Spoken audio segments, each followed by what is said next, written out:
बिस्मिल्लाहिर्रहमानिर्रहीम। अस्सलाम वालेकुम स्टूडेंट्स, मेरा नाम दानिश मजीद और आप मेरा यूट्यूब चैनल देख रहे हैं फिजिक्स विद दानिश। तो बच्चों, हम लोगों ने first year physics chapter number 8 start किया हुआ था, हीट एंड थर्मोडायनामिक्स। और आज हम इसका एक इंतहाई इंपॉर्टेंट लॉन्ग क्वेश्चन के लिहाज से एक इंपॉर्टेंट टॉपिक डिस्कस करने वाले हैं, जिसका नाम है कार्नोट हीट इंजन। ठीक है, कार्नोट हीट इंजन का कॉन्सेप्ट क्या आया, हम इसको क्यों पढ़ते हैं, ठीक है, और इसने एक्चुअल में किस चीज को इंप्रूव करने के लिए हमारे पास कॉन्सेप्ट दिया था। हम ये तमाम की तमाम डिस्कशंस, फिर हम इससे सबसे पहले हम कार्नोट इंजन को समझेंगे, फिर इसकी कंस्ट्रक्शन में क्या क्या चीजें मौजूद होती हैं वो देखेंगे। उसके बाद इसकी साइकिल्स हैं, जो कि मैंने ये ग्राफ बनाया हुआ है, तो ग्राफ को समझेंगे, उसकी 4 साइकिल्स होती हैं, उनको स्टडी करेंगे। उसके बाद फिर हम आखिर में इसकी इफिशिएंसी की तरफ बढ़ेंगे। ठीक हो गया? तो उम्मीद करूंगा कि आपको ये सारा का सारा कॉन्सेप्ट इजीली समझ आएगा। तो बच्चों, अगर आप इस चैनल पे न्यू है तो चैनल को सब्सक्राइब और वीडियो को लाइक शेयर जरूर कीजिएगा। ठीक है, तो बढ़ते हैं अपने टॉपिक की तरफ। तो बच्चों, हमारे पास Carnot heat engine in 1824 Sadi Carnot introduce the theoretical engine to improve the efficiency of heat engine. हमारे पास ये कार्नोट एक साइंटिस्ट थे, 1824 में इन्होंने एक्चुअल में एक कॉन्सेप्ट दिया था। ये हमारे पास एक थ्योरेटिकल कॉन्सेप्ट है। ये जो कार्नोट इंजन को हम स्टडी करेंगे, ये एक्चुअल में एक थ्योरेटिकल इंजन है। ठीक है, इसको क्यों स्टडी किया गया, इसको बनाया क्यों गया, ताकि हम लोग क्या कर सके, efficiency of Carnot heat engine को इंप्रूव करने के लिए इसको बनाया गया। ठीक है, अब अगर हम इसकी कंस्ट्रक्शन देखें, तो कंस्ट्रक्शन के अंदर हम कहते हैं कि it is consist of cylinder. हमारे पास एक सिलेंडर मौजूद है, that contain gas with movable piston. इसमें एक मूवेबल पिस्टन लगा हुआ है और उसके अंदर हमारे पास गैस मॉलिक्यूल्स है। ठीक हो गया? अब इसने एक और बात की कि walls of container and piston are insulator. Same walls of container जो है और पिस्टन जो है, ये क्या होंगे, हमारे पास इंसुलेटर होंगे, और नीचे जो इसकी बेस है वो हमारे पास क्या कहलाएगी, वो हमारे पास एक कंडक्टिंग मटेरियल कहलाएगी। ठीक हो गया? तो ये हमारे पास इसकी कंप्लीट कंस्ट्रक्शन है, जिसमें हमारे पास अब हमारे पास यहाँ पे इसकी ना 4 साइकिल्स को हम वन बाय वन स्टडी करेंगे।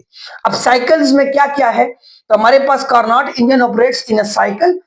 एक हमारे पास है isothermal expansion, adiabatic expansion, isothermal compression और एडियाबैटिक कंप्रेशन। अब हम इन चारों साइकिल्स को वन बाय वन समझेंगे कि एक्चुअल में ये चारों साइकिल्स वर्क कैसे करती हैं और कार्नोट इंजन इनको कैसे एक्सप्लेन करता है और ये ग्राफ कैसे बनता है। ये ग्राफ बहुत इंपॉर्टेंट है, इसको समझना बहुत जरूरी है।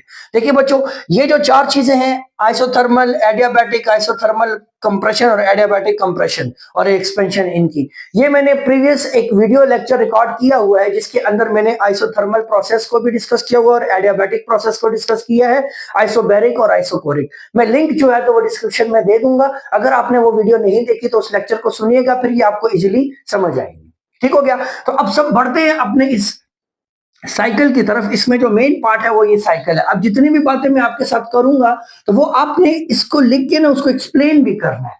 ठीक है, आपने एक्सप्लेन, मैंने यहाँ पे एक्सप्लेन नहीं किया क्योंकि जगह थोड़ी कम थी, तो इस वजह से मैंने एक्सप्लेन नहीं किया। अगर आप लेट्स सपोज पेपर में इस क्वेश्चन को अटेम्प्ट कर रहे हो, तो आपने इसी तरह कार्नोट हीट इंजन लिखा, कंस्ट्रक्शन लिखी, उसके बाद कार्नोट साइकिल लिखने के बाद आइसोथर्मल एक्सपेंशन। तो आइसोथर्मल एक्सपेंशन में क्या होगा, फिर एडियाबैटिक एक्सपेंशन उसमें क्या होगा, फिर आइसोथर्मल कंप्रेशन उसमें क्या होगा, और फिर एडियाबैटिक कंप्रेशन उसमें क्या होगा, ये मैं आपको एक्सप्लेन करूंगा। बट पेपर में अगर आप उसको अटेम्प्ट करोगे, देन फिर आपने उसको लिखना भी होगा। ठीक है, तो समझते हैं। देखिए, लेट्स सपोज मेरे पास एक गैस कंटेनर है।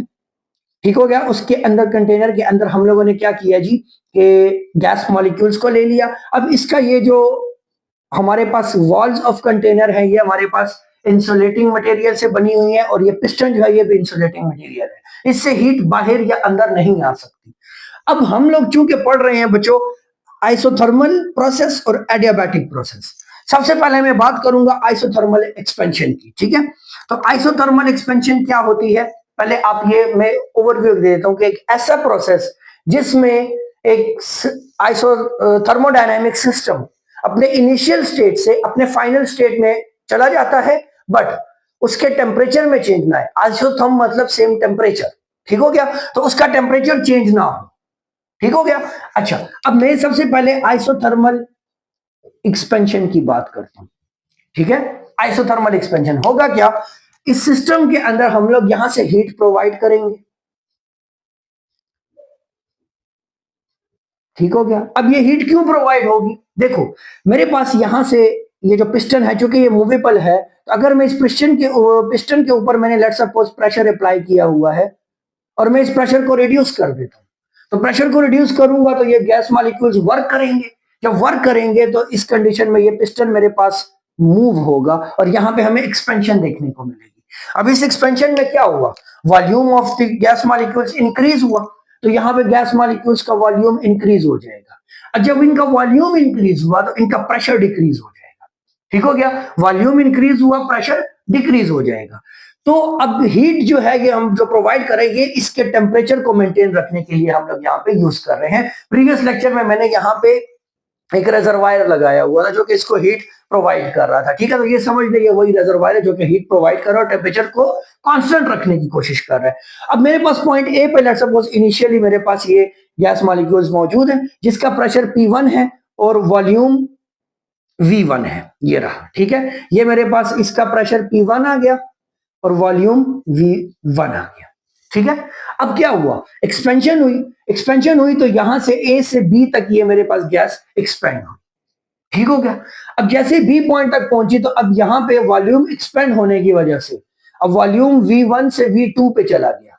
ठीक है, तो प्रेशर P1 से P2 पे आ जाएगा, प्रेशर रिड्यूस हो गया, वॉल्यूम एक्सपेंड हुआ, प्रेशर रिड्यूस हो गया। ठीक हो गया। हम आइसोथर्मल प्रोसेस में हम यही पढ़ते हैं ना कि हमारे पास देखें कि मैंने आपको उस लेक्चर के अंदर डिटेल बताया हुआ है कि हमारे पास ये जो 4 वेरिएबल्स है ना, temperature, pressure, volume and number of molecules. अब यहाँ पे number of gas molecules constant है, टेम्परेचर हमने कांस्टेंट कर ली है, तो जाहिर बात है कि ये दो जो है तो ये हमारे पास अब चेंज होंगे। ठीक है, तो अब हमने वॉल्यूम को इंक्रीज किया तो प्रेशर डिक्रीज हो जाएगा, बिकॉज बॉयल्स लॉ ने हमें बताया कि प्रेशर और वॉल्यूम के दरमियान इनवर्स रिलेशन है। तो प्रेशर, वॉल्यूम इंक्रीज हुआ, प्रेशर डिक्रीज हो गया, तो इस पॉइंट पे आ गया। ठीक है, अच्छा, अब आइसोथर्मल एक्सपेंशन तो हमारे पास डन हो गई, उम्मीद करता हूं आपको समझ आई होगी। ठीक है, आइसोथर्मल एक्सपेंशन ओके होगी। अब बात करते हैं एडियाबैटिक एक्सपेंशन की। अब एडियाबैटिक एक्सपेंशन या एडियाबैटिक थर्मोडायनामिक प्रोसेस जो है ये कौन सा प्रोसेस होता है, एक ऐसा प्रोसेस जिस प्रोसेस के अंदर हमारे पास हीट सिस्टम के अंदर ना तो इंटर करती है और ना लीव करती है। हीट ना तो उसके अंदर इंटर होती है और ना उससे बाहर लीव करती है। ठीक है, तो अब वो इनिशियल स्टेज से जब फाइनल स्टेट में जाएगा तो उसमें ना तो हीट इंटर हुई और ना हीट लीव हुई। ठीक हो गया, उसमें एक ऐसा सिस्टम। तो अब हम लोग यहाँ पे अब एडियाबैटिक प्रोसेस की बात करते हैं, एडियाबैटिक प्रोसेस। अब एडियाबैटिक प्रोसेस में अब मेरे पास ये भी इंसुलेटिंग मटेरियल है, ये भी और ये पिस्टन भी। ठीक हो गया, अब सेम वही बात कि मैंने यहां से एक प्रेशर एग्जर्ट किया हुआ था। ठीक है, अब हीट इंटर नहीं हो सकती ना, प्रेशर एग्जर्ट किया हुआ था। अब मैंने क्या किया, इस प्रेशर को रिड्यूस कर दिया। प्रेशर को जब मैं रिड्यूस करूंगा तो जाहिर बात है ये जो हीट है, ये जो गैस मॉलिक्यूल्स है ये वर्क करेंगे इस पिस्टन के ऊपर। अब जब इन्होंने इसके ऊपर वर्क किया तो अब इन गैस मॉलिक्यूल्स को बच्चों याद रखें, वर्क करने के लिए ना एनर्जी चाहिए। कौन सी एनर्जी चाहिए, हीट एनर्जी चाहिए, जो कि अब तो इनको मिल नहीं रही क्योंकि एडियाबैटिक प्रोसेस के अंदर बाहर से हीट इंटर नहीं हो सकती। तो जब इनको हीट नहीं मिल रही तो फिर ये वर्क कैसे करेंगे, ये एक्चुअल में क्या करेंगे कि ये वर्क करने के लिए जो गैस मॉलिक्यूल्स की इंटरनल एनर्जी है उससे हीट एब्जॉर्ब करेंगे। तो उससे क्या होगा कि इंटरनल एनर्जी रिड्यूस होगी। इंटरनल एनर्जी जब रिड्यूस होगी तो एक्चुअल में हमारे पास ये गैस मॉलिक्यूल्स के अंदर का जो टेम्परेचर है वो भी रिड्यूस हो जाएगा। ठीक हो गया, क्योंकि इंटरनल एनर्जी टेम्परेचर के साथ डायरेक्टली रिलेटेड है। अब गैस मॉलिक्यूल्स क्या कर रहे हैं कि यहां से हीट को एब्जॉर्ब कर रहे हैं, इंटरनल एनर्जी डिक्रीज कर रहे हैं। इंटरनल एनर्जी डिक्रीज हो रही है तो मींस के टेम्परेचर डिक्रीज हो रहा है। ठीक हो गया, अब हम लोगों ने simple first law of thermodynamics, इसके ऊपर मेरा पूरा लेक्चर है वो मैं लिंक दे दूंगा, आपने देख लेना है, बट मैं ओवरव्यू खाली देता हूं कि Q equals to delta U plus W। ये अब हीट जीरो हो गई तो डेल्टा U प्लस W। ठीक है, अब वर्क डन करना है तो इसको उठा के जरा इधर फेंकी तो ये माइनस डेल व्यू हो जाएगा, डेल यू हो जाएगा, सॉरी डेल यू हो गया और इक्वल्स टू डब्ल्यू। अब पॉजिटिव वर्क का मतलब है कि work done by the system. अब work done by the system यहाँ पे पॉजिटिव है वर्क, तो मींस कि अब इंटरनल एनर्जी नेगेटिव है, मींस के टेम्परेचर डिक्रीज हो रहा है। नेगेटिव इंटरनल एनर्जी का मतलब है कि उसका टेम्परेचर डिक्रीज हो रहा है। तो अब इस कंडीशन में टेम्परेचर जब डिक्रीज होगा तो हमारे पास यहाँ पे शॉर्ट डिक्रीज आएगा। अब वॉल्यूम में इतना ज्यादा एक्सपेंशन नहीं हुई, V2 यहाँ पे, V3 ये है, वॉल्यूम इतना ज्यादा चेंज नहीं हुआ, बट हमारे पास क्या हुआ कि प्रेशर बहुत ज्यादा रिड्यूस होगा। P1 से मेरे पास प्रेशर P2 पे आया तो P2 से डायरेक्टली वो यहां पे रिड्यूस होकर P3 पे चला गया। सही हो गया। तो ये मैंने उस लेक्चर के अंदर डिटेल डिस्कशन की हुई है कि क्यों आइसोथर्मल प्रोसेस और एडियाबैटिक प्रोसेस के अंदर टेम्परेचर प्रेशर इतना शार्पली डिक्रीज होता है because of temperature decrease. Adiabatic process में टेम्परेचर डिक्रीज होता है, आइसोथर्मल प्रोसेस में टेम्परेचर चेंज नहीं होता। ठीक हो गया। मैं लिंक डिस्क्रिप्शन में दे दूंगा, वो वीडियो आप देखेंगे तो ये आपको समझना इजी होगा। ठीक है। अच्छा, अब हम लोग पहुंच गए जी सी पॉइंट पे। ठीक है। अब सी पॉइंट तक हम लोगों ने क्या क्या डिस्कस कर लिया, आइसोथर्मल एक्सपेंशन भी डिस्कस कर ली और एडियाबैटिक एक्सपेंशन भी डिस्कस कर ली। ठीक है। अच्छा, अब बात करते हैं आइसोथर्मल कंप्रेशन की। आइसोथर्मल कंप्रेशन, अब हम क्या करेंगे, वॉल्यूम को क्या करेंगे, डिक्रीज करेंगे। अब मैं यहां से प्रेशर को बढ़ा देता हूं, मैंने यहां से डिक्रीज किया था, अब वापस इंक्रीज कर देता हूं। इधर में लेट सपोज एक बॉक्स, ठीक है। अब मैंने वापस प्रेशर को इंक्रीज किया, अब work done on the system होगा। जब work done on the system होगा तो ये पिस्टन यहां से मूव करके इस पॉइंट पे वापस आ जाएगा और गैस मॉलिक्यूल्स कंप्रेस हो जाएंगे। ठीक हो गया। तो अब वॉल्यूम में क्या आया, डिक्रीज आया।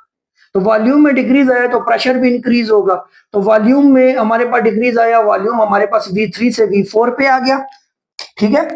वॉल्यूम V3 से V4 पे आया और प्रेशर हमारे पास P3 से P4 पे चला गया। अब देखिए वॉल्यूम में बहुत ज्यादा चेंज आया है बट प्रेशर उतना ज्यादा चेंज नहीं हुआ, प्रेशर इतना ज्यादा इंक्रीज नहीं हुआ। क्यों? क्योंकि यहाँ पे टेम्परेचर जो है तो वो अब यहां से, चूंकि ये आइसोथर्मल हम लोग कंप्रेशन की बात कर रहे हैं, तो अब हमारे पास एक्चुअल में अब हम लोग क्या कर रहे हैं, इसका नीचे वाला जो बेस है वो कंडक्टिंग मटेरियल, इसमें से हीट निकाल रहे हैं। ठीक है। अब यहां से हीट निकलेगी, ठीक है, टेम्परेचर को मेंटेन रखने के लिए। ठीक हो गया। अच्छा, वहीं पे अब यहां पे हमारे पास जब डी पॉइंट पे पहुंचा तो यहां पे मेरे पास वॉल्यूम V4 है और प्रेशर P4 है। अब उसके बाद हम लास्ट में बात करते हैं एडियाबैटिक कंप्रेशन की। अब एडियाबैटिक कंप्रेशन में क्या होगा बच्चों, अब जाहिर बात है मैंने यहां से प्रेशर को रिड्यूस किया था, मैं यहां से वापस प्रेशर को इंक्रीज कर देता हूं। प्रेशर को इंक्रीज करूंगा तो ये पिस्टन वहां से मूव करके वापस नीचे की तरफ आ जाएगा जिस जगह से ये उठा था। ठीक है। गैस मॉलिक्यूल्स नीचे आ गए। अब देखिए, अब जब ये एक्सपेंड हुआ तो इसने जितनी हीट एनर्जी एब्जॉर्ब की थी, अब जब ये कंप्रेस हुआ तो इतने उतनी ही एनर्जी को क्या कर दिया, वापस उस सिस्टम को वापस प्रोवाइड कर दिया और इंटरनल एनर्जी को वापस इंक्रीज कर दिया, जिसकी वजह से मेरे पास जो प्रेशर है वॉल्यूम में देखें, अब P4 से वापस V4 से V1 तक जाने में इतना चेंज नहीं हो रहा वॉल्यूम, बट प्रेशर को देखें P4 से P1 तक बहुत ज्यादा डिस्टेंस है, बहुत ज्यादा चेंज है। तो ये यहां से वापस उसी पॉइंट पे चला जाएगा जहां से इसने स्टार्ट किया था। तो ये हमारे पास बच्चों क्या थी, कार्नोट साइकिल थी, जिसमें हम लोग 4 प्रोसेस को डिस्कस करते हैं, adiabatic expansion, adiabatic expansion, isothermal expansion, isothermal compression और एडियाबैटिक कंप्रेशन। ठीक है। तो ये हमारे पास साइकिल ऑफ कार्नोट इंजन है। आपके पेपर में ये जो साइकिल है ये बनानी बहुत जरूरी है। ठीक है, आपको ये पता हो, और फिर इसको खाली इस तरह जैसे मैंने लिखा है इस तरह नहीं लिखना। आइसोथर्मल एक्सपेंशन के लिए आपने बताना है कि जी बी पे गया तो उसका प्रेशर P2 हो गया और वॉल्यूम V2 हो गया, फिर जब सी पे गया तो उसके अंदर शार्प चेंज आया प्रेशर में। क्यों आया? बिकॉज कि वहां से हमारे पास एक्सटर्नली कोई टेम्परेचर नहीं आ रहा और उस सिस्टम ने जो है तो इन्वायरमेंट से उस गैस ने जो वर्क किया तो वो एक्चुअल में उसने अपनी इंटरनल एनर्जी से वो हीट एब्जॉर्ब की और उसको वो वर्क में कन्वर्ट किया। ठीक हो गया। तो इसी तरह ये सारी चीजें आपने यहाँ पे एक्सप्लेन कर देनी है। ठीक हो गया। तो अब हम इसकी बात करते हैं एफिशिएंसी की बात। अच्छा, तो बच्चों अब एफिशिएंसी की बात करते हैं। तो एफिशिएंसी क्या है हमारे पास, as a working substance return to its initial state तो change in internal energy is zero. अब ये क्या बात है, देखिए बच्चों एफिशिएंसी की बात हो रही है। कार्नोट इंजन एक्चुअल में हमारे पास हीट इंजन के वर्क को, एफिशिएंसी को एक्चुअल में वो इंप्रूव करने के लिए हम स्टडी कर रहे हैं। देखो हम लोगों ने 4 चीजें पढ़ी, isothermal expansion, adiabatic expansion, isothermal compression और एडियाबैटिक कंप्रेशन। ठीक है। एडियाबैटिक प्रोसेस में तो हमने कहा कि ना तो किसी किस्म की हीट एंटर कर रही है ना लीव कर रही है। ठीक है, ये बात तो हमने की। आइसोथर्मल की बात होगी। आइसोथर्मल में हमारे पास इनिशियली यहां पे है, गैस मॉलिक्यूल्स ने जैसे वर्क किया तो ये जो पिस्टन है वो मूव करके ऊपर चला गया और यहाँ पे हमें एक्सपेंशन देखने को मिली। तो अब यहाँ पे एक्चुअल में ये सिस्टम जो है तो ये Q1 हीट को एब्जॉर्ब करेगा। Q1 हीट को क्या करेगा? एब्जॉर्ब करेगा ताकि टेम्परेचर को मेंटेन रख सके। अब ये तो हमारे पास कंप्रेशन की एक्सपेंशन की बात हुई। अब जब कंप्रेशन होगी तो यहां से जब वापस ये पिस्टन नीचे की तरफ आएगा, कंप्रेस होगी ये गैस, तो अब ये हीट Q2 को रिलीज करेगी। तो अब यहां पे हमारे पास जो चेंज इन हीट है वो Q1 माइनस Q2 हो जाएगी। ठीक है। अच्छा, अब देखें, अब इस पिस्टन ने जहां से मूव करना शुरू किया था कार्नोट साइकिल के अंदर, हमने क्या कहा कि हमारे पास ये साइकिल बनी कि यूं आया, फिर यहां से यूं और फिर यूं। जहां से उसने शुरू किया था वो उसी पॉइंट को वापस रीच कर गया। ठीक है। तो जहां से उसने स्टार्ट किया था वो वहीं पे गया, तो मींस कि उसकी इंटरनल एनर्जी में तो कोई चेंज नहीं आया, तो इंटरनल एनर्जी तो जीरो होगी, change in internal energy zero होगी। तो इसीलिए हमारे पास, और चेंज इन हीट जो है तो हमारे पास Q1 माइनस Q2 हो गई। अब फर्स्ट लॉ ऑफ थर्मोडायनेमिक्स हम अप्लाई करते हैं, तो हमारे पास फर्स्ट लॉ ऑफ थर्मोडायनेमिक्स है delta Q equal to del U plus W। अब इंटरनल एनर्जी का चेंज वो तो जीरो है, तो यहाँ पे जीरो आ गया, तो वर्क एक्चुअल में हो जाएगा चेंज इन हीट की, और चेंज इन हीट एनर्जी क्या है Q1 माइनस Q2। तो एक्चुअल में मेरे पास जो वर्क है यहाँ पे वो किसके इक्वल हो जाएगा, Q1 माइनस Q2 के इक्वल हो जाएगा। उम्मीद करता हूं पॉइंट समझ आया होगा। अब efficiency of heat engine is given by, अब एफिशिएंसी का कॉन्सेप्ट क्या है, आउटपुट डिवाइडेड बाय इनपुट। मैंने लिख लिया है एफिशिएंसी इक्वल होती है आउटपुट डिवाइडेड बाय इनपुट। अब आउटपुट में मुझे वर्क मिल रहा है, ठीक हो गया, आउटपुट में मुझे क्या मिल रहा है, वर्क मिल रहा है। देख लें कि यहां से ये पिस्टन मूव करके इस पॉइंट से एक्सपेंशन पे गया ना यहाँ पे, तो यहाँ पे ये इसने वर्क किया कि नहीं किया, मेरे पास इसने वर्क किया। तो अब देखिए वर्क इक्वल हो जाएगा Q1 माइनस Q2 के। तो मैंने यहाँ पे वर्क को आउटपुट में लिखा और इनपुट में मैं, अब चूंकि इनिशियली हमारे पास Q1 as a input work कर रही थी तो इसको मैंने इनपुट लिख दिया। ठीक है। अब W की जगह पे Q1 माइनस Q2 हो गया। अब चूंकि ये एलसीएम फॉर्म में है, यहाँ पे 1 भी है, ठीक है, तो ये एलसीएम फॉर्म है तो इसको सेपरेट करके लिखे हैं लाइक दिस। तो यहां से ये तो कैंसिल हो जाएंगे, तो 1 minus Q2 divided by Q1। ठीक है। अब ये मेरे पास एफिशिएंसी का फार्मूला आया in term of heat. But यहां पे मैंने एक पॉइंट लिखा कि energy transfer in an isothermal expansion और compression is proportional to the temperature. क्यों? क्योंकि हमारे पास यहाँ पे टेम्परेचर में चेंज नहीं आता, जैसे जैसे हीट इंटर हो रही है वैसे वैसे टेम्परेचर को भी मेंटेन रखा जा रहा है, तो दोनों के दरमियान का जो रिलेशन है वो डायरेक्ट रिलेशन है। ठीक है। इसीलिए हम लग सकते हैं कि Q1 and Q2 are proportional to T1 and T2। अब इस पॉइंट पे अगर आप इसका टेम्परेचर T1 कर दो और इसका टेम्परेचर T2 कर दो, दोनों टेम्परेचर का रेशियो भी सेम होगा। तो मैंने लिखा कि यहाँ पे Q2 ओवर Q1 है ना, तो Q2 अगर Q1 का अगर हम रेशियो ले रहे हैं तो ये एग्जैक्टली इक्वल होगा इनका रेशियो T2 ओवर T1 की रेशियो।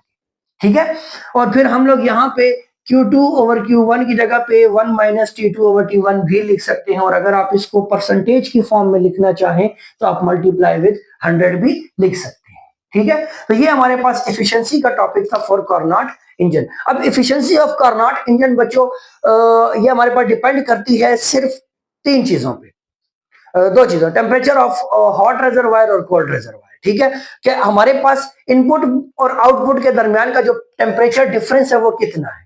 जितना ज्यादा टेम्परेचर डिफरेंस होगा उतना ज्यादा एफिशिएंटली जो है तो हमारे पास वो कार्नोट इंजन जो है तो वर्क करेगा। ठीक हो गया। उसमें क्या होगी कि हमारे पास एक्चुअल में Q1 जो है तो वो इंक्रीज हो जाएगी, Q1 इंक्रीज होगा, Q2 लोअर वैल्यू होगी। तो जब भी डिनोमिनेटर में वैल्यूज बढ़ती जाए तो रेशियो डिक्रीज होता है। तो जब रेशियो डिक्रीज हो तो 1 से माइनस, जितनी लो वैल्यू आप उससे माइनस करोगे तो उसकी एफिशिएंसी उतनी ज्यादा ग्रेटर आएगी। उम्मीद करता हूं ये पॉइंट समझ आया होगा। ठीक है। तो ये, और उसके अलावा हमारे पास एक और बात याद रखिए कि एफिशिएंसी जो है तो वो इसके अंदर मौजूद सब्सटेंस के ऊपर डिपेंड नहीं करती, नेचर ऑफ सब्सटेंस के ऊपर डिपेंड नहीं करती कि यहाँ पे आपने कौन सी गैस यूज की है, कौन सी गैस कितना वर्क करेगी, उसके ऊपर बिल्कुल डिपेंड नहीं करती। एफिशिएंसी सिर्फ और सिर्फ डिपेंड करती है हमारे पास किसके ऊपर, कि हमारे पास टेम्परेचर का डिफरेंस कितना है दो रिजर्वायर्स के दरमियान। ठीक हो गया। तो बच्चों ये था हमारे पास आज का टॉपिक कार्नोट इंजन और उसकी एफिशिएंसी, उसकी कार्नोट साइकिल। हमने हर एक चीज को मैंने कोशिश किया कि आसान तरीके से आपको समझाऊं। फिर भी आपको कोई भी क्वेश्चन हो, कोई भी क्वेरी हो तो मुझे कमेंट करके जरूर बताइएगा। वीडियो पसंद आए तो इसको लाइक, शेयर और चैनल को सब्सक्राइब जरूर कीजिएगा। नेक्स्ट वीडियो तक अपना ख्याल रखिएगा। तब तक के लिए अल्लाह हाफिज।